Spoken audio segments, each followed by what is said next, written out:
നമസ്കാരം എൻ്റെ എല്ലാ കൂട്ടുകാർക്കും. അപ്പം ഞാനിന്ന് നമ്മുടെ മൊബൈൽ ആപ്ലിക്കേഷനായിട്ടൊന്നുമല്ല കേട്ടോ വന്നത്. നിങ്ങൾക്ക് എല്ലാവർക്കും വേണ്ടിയിട്ട് ഒരു ചെറിയൊരു ഭക്ഷണം, അതായത് ഇവിടുത്തെ ഞാനിപ്പോൾ നിൽക്കുന്നത് സൗത്ത് ആഫ്രിക്കയിലെ മൊസാംബിക് എന്ന് പറഞ്ഞ രാജ്യത്തിലെ ഒരു ചെറിയ സിറ്റിയായിട്ട്, നംപുള എന്നാണ് അതിൻ്റെ പേര്. ആ ഒരു സിറ്റിയിലാണ് ഞാൻ ഇപ്പോൾ നിൽക്കുന്നത്. അത് കണ്ട ഏകദേശം നമ്മുടെ നാട് പോലെ തന്നെയാണ്. നിങ്ങൾക്ക് ഇതിന് ബാക്ക് സൈഡെല്ലാം കാണുമ്പോൾ മനസ്സിലാവും.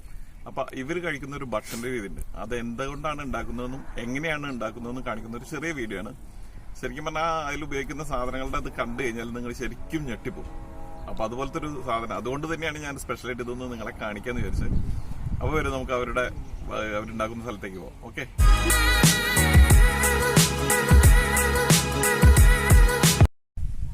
ഇത് കണ്ടു കഴിഞ്ഞാൽ നിങ്ങൾക്ക് എല്ലാവർക്കും തോന്നുന്നത് കേരളമാണോന്ന്. അതുപോലെ തന്നെയാണ് ഇവിടെ നമ്മുടെ മാങ്ങയും. ഇപ്പൊ ഇവിടെ കൃഷി നടത്തിയിട്ടുണ്ട്. ചെറുപയറാണ് കൃഷി കൊടുത്തിട്ടുള്ളവര്.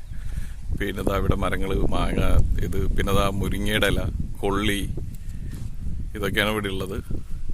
പിന്നെ വാഴ, ചോളം. ഇവിടെ ഓരോ സീസണിലും ഓരോന്നാണ്. ചോളത്തിന്റെ സീസൺ വരുമ്പോൾ ചോളം, അവിടെ മൊത്തം ചോളം ഇടും. അതല്ലെങ്കിൽ കപ്പലണ്ടിയുടെ സീസണാണെങ്കിൽ കപ്പലണ്ടി. പിന്നെ ഇതവിടെ നിങ്ങൾക്ക് കാണാൻ പറ്റും കരിമ്പ് കുറച്ചുണ്ടായി നിൽക്കുന്നത് കാണാം. പിന്നെ മുരിങ്ങയില ഞങ്ങളൊക്കെ നന്നായി കഴിക്കാറുണ്ട് ഇവിടെ. കാരണം മുരിങ്ങയിലൊക്കെ ഇഷ്ടം പോലെ കിട്ടുന്നൊരു സ്ഥലം. ഇവിടുത്തുകാരിത് കഴിക്കില്ല. ഞാൻ പറഞ്ഞില്ലേ, നിങ്ങൾ അതിശയിക്കുന്നു പറഞ്ഞതാണ്. നമ്മുടെ നാട്ടിൽ അതായത് കൊള്ളി, ചിലയിടത്ത് കപ്പ എന്ന് പറയും, ചിലയിടത്ത് പൂളക്കിഴങ്ങ് എന്ന് പറയും. അതിൻ്റെ എല്ലാം ഇവർ കറി വയ്ക്കാൻ പോകുന്നത്. ഞാൻ കഴിച്ചിട്ടുണ്ട്, നല്ല ടേസ്റ്റാണ്. അതുകൊണ്ടാണ് നിങ്ങളെ കൊണ്ട് ഒന്ന് പരിചയപ്പെടുത്താമെന്ന് വിചാരിച്ചത്. ഇപ്പോൾ ആ കപ്പയുടെ എല്ലാം അവർ നന്നാക്കിക്കൊണ്ടിരിക്കുന്നത്. നമ്മളെ നാട്ടിൽ ഉരലെന്ന് പറയും, അതുപോലത്തെ ഒരു ചെറിയ സാധനം തന്നെയാണ് ഉരലുള്ളത്. അപ്പോൾ അതാണ്. ഇപ്പോൾ അതിലിട്ട് ഇല മുഴുവൻ അതിലിട്ടു ഇടിച്ചുകൊണ്ടിരിക്കുന്നവർ. അതിനെ ഇടിച്ച് വളരെ ചെറുതാക്കി ഇടിച്ചെടുക്കും അതിനെ. ഞാനൊന്ന് ഇടിച്ചോക്കട്ടെ എങ്ങനെയാണ് ഇവരിങ്ങനെയാണ് ഇടിച്ചിടിക്കുന്നത്. നമ്മളവിടെ രണ്ട് കൈ കൊണ്ട് ഇങ്ങനെ ഇടിക്കാനാറുണ്ട്. ഇപ്പോൾ അവരങ്ങനെയല്ല, അവരിങ്ങനെ വെറുതെ ഇങ്ങനെ ഇടിച്ചുകൊണ്ടിരിക്കുന്നത്. ആ പുറത്തേക്കൊക്കെ പോകുന്നുണ്ട്. ഇവിടുത്തെ അടുപ്പ് തയ്യാറായിക്കൊണ്ടിരിക്കുകയാണ്. ഇവരുപയോഗിക്കുന്നത് കണ്ട കരിയാണ്, അതായത് മരത്തിന്റെ കരി. മരം കുറച്ചൊന്ന് കത്തി കഴിഞ്ഞാൽ അതിനെ വെള്ളം എടുത്തിട്ട് അതിനെ തട്ടിപ്പൊട്ടിച്ച് അത് കരിയാണ് ഉപയോഗിക്കുന്നത്. ഇപ്പോൾ അടിയിൽ അത് ചൂടായിക്കൊണ്ട് ഈ കോലാക്കിയിട്ടുണ്ട്. അതിപ്പോൾ അതിൽ വെള്ളം ഒഴിക്കണം.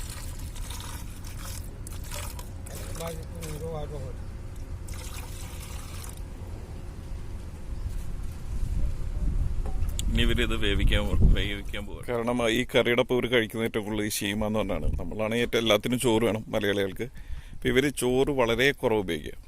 ഇവിടെ എന്ന് പറഞ്ഞു കഴിഞ്ഞാൽ ഈ നമ്മുടെ ഈ ചോളം പൊടി ഉണ്ടാക്കിയിട്ട് അതുകൊണ്ടാണ് അവർ നമ്മുടെ ഉപ്മാവ് പോലുള്ള ഒരു സാധനം ഉണ്ടാക്കുന്നത്. അപ്പോൾ ഇതാണ് നമ്മുടെ നാട്ടിലെ മസറോക്ക. ഇവിടെ പറയുന്നതിന് പേര് മസറോക്ക എന്നാണ്. അപ്പോൾ അതിന് വേണ്ടിയുള്ള പാത്രമാണ് ഇപ്പോൾ വെച്ചിട്ടുള്ളത്. ഒരു പാത്രം വെള്ളം ചൂടാക്കിയിട്ടാണ് ഇത് ചെയ്യുന്നത്. അപ്പോൾ അപ്പുറത്ത് നമ്മുടെ മറ്റേ കറി ശരിയായിക്കൊണ്ടിരിക്കുന്നുണ്ട്. ഇതെന്താ സാധനം വെച്ചാൽ നമ്മുടെ നാട്ടിലെ കപ്പലണ്ടിയാണ്. കപ്പലണ്ടി അവർ ഇടിച്ച് പൊടിയാക്കി എടുക്കുകയാണ്. അതാണ് ഇനി മിക്സ് ചെയ്യാൻ പോകുന്നതിൽ. ഇപ്പം ഏകദേശം മറ്റത് ഇതായിട്ടുണ്ടല്ല, വെന്ത് റെഡി ഉണ്ട്. അതിൽ കൂടെ ഈ കപ്പലണ്ടി പൊടിച്ചതും കൂടി മിക്സ് ആക്കുക.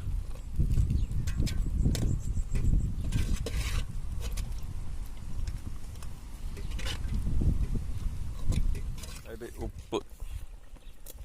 ഉപ്പിട്ടു. ഞാൻ വിചാരിച്ചു ഇനി വേറെ ഒന്നും ഇതിൽ ചേർക്കില്ല. നേരം ഉപ്പ് ചേർത്തിട്ടുണ്ട്. ഉപ്പ് ചേർത്തത് നന്നായിട്ട് ഇളക്കുക.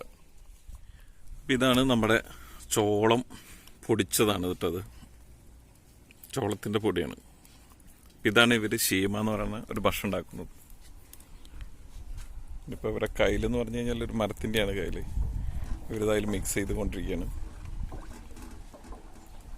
ഇത് കാണുമ്പോൾ ഏകദേശം നമ്മുടെ നാട്ടിൽ ഉപ്മാവൊക്കെ ഉണ്ടാക്കുന്ന ആ ഒരു ശൈലി തന്നെയാണ് കേട്ടോ കാണുന്നത്.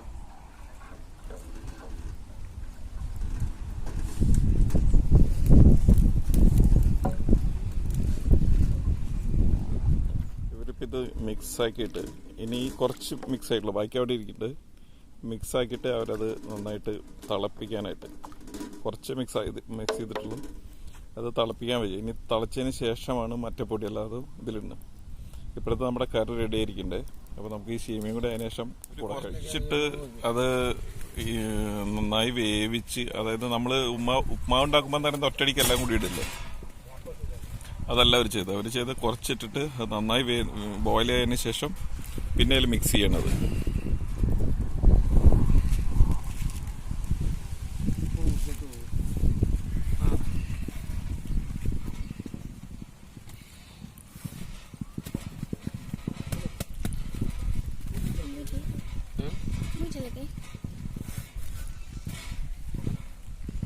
ശരിക്കും ഇവിടുത്തെ ഒഫീഷ്യൽ ലാംഗ്വേജ് എന്ന് പറയുന്നത് പോർച്ചുഗീസാണ്.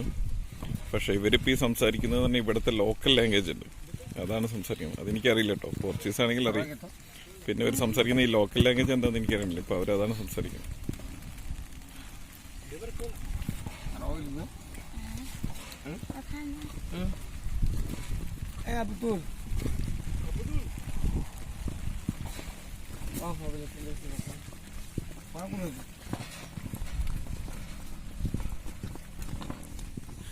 ഇവർ ആ പാത്രത്തിൽ എണ്ണയിട്ട് തുടയ്ക്കുകയാണ്. എണ്ണയിട്ട് തുടച്ചതിന് ശേഷം അതിലാണ് ഒരു ബോൾ ബോളാക്കിയിട്ടാണ് ഇത് സെർവ് ചെയ്യുക.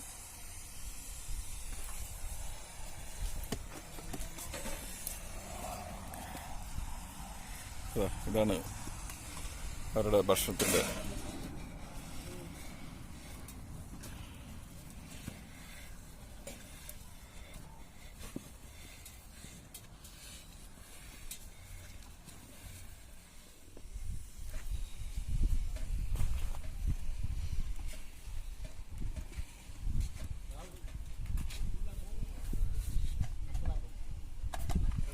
അവരിപ്പോൾ അത് സെർവ് ചെയ്യാണ് എല്ലാവർക്കും കഴിക്കാനുള്ളത്.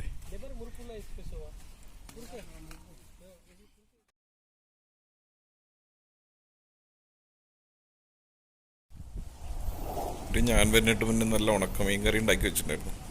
അപ്പം അതുകൂടി ഒന്ന് ടേസ്റ്റ് ചെയ്യാൻ വെച്ചു. അപ്പം ഞാൻ ഇവരുടെ കറി ഭക്ഷണം ഉണ്ട് പറയും.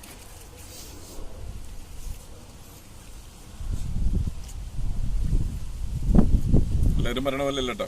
നമ്മൾ സാധാരണ പറയുമ്പോൾ ഓ വാവോ എന്നൊക്കെ പറയും. അതല്ല, ശരിക്കും നല്ല തന്നെയാണ്. ഇവരുടെ മെയിൻ സാധനം തന്നെ നമ്മുടെ കൊള്ളി, കപ്പയുടെ എല്ലാം കൊണ്ടുള്ള കറി. അത് ഒരു രക്ഷയില്ല, സൂപ്പർ. അപ്പൊ കാര്യം ചെയ്യും, നാട്ടിലും ഇതൊന്ന് ട്രൈ ചെയ്ത് നോക്കി എല്ലാവരും. നന്നായിട്ടുണ്ടെങ്കിൽ ഒന്ന് കമന്റ് ചെയ്യാം. ഓക്കെ, ശരി. അപ്പൊ ഇവരാണ് നമുക്കിന്ന് ഇതൊക്കെ ഉണ്ടാക്കി തന്നത്. അപ്പൊ അതില് ഇവരുടെ പേര് നോക്കിയേ. കൊമഷാമ Antonio pode falar nomes? Nafil? Abdul? Kaula? Daniel. ഈ പെൺകുട്ടിയാണ് കേട്ടോ നമുക്ക് ഈ ഭക്ഷണമൊക്കെ ഉണ്ടാക്കി തന്നത്.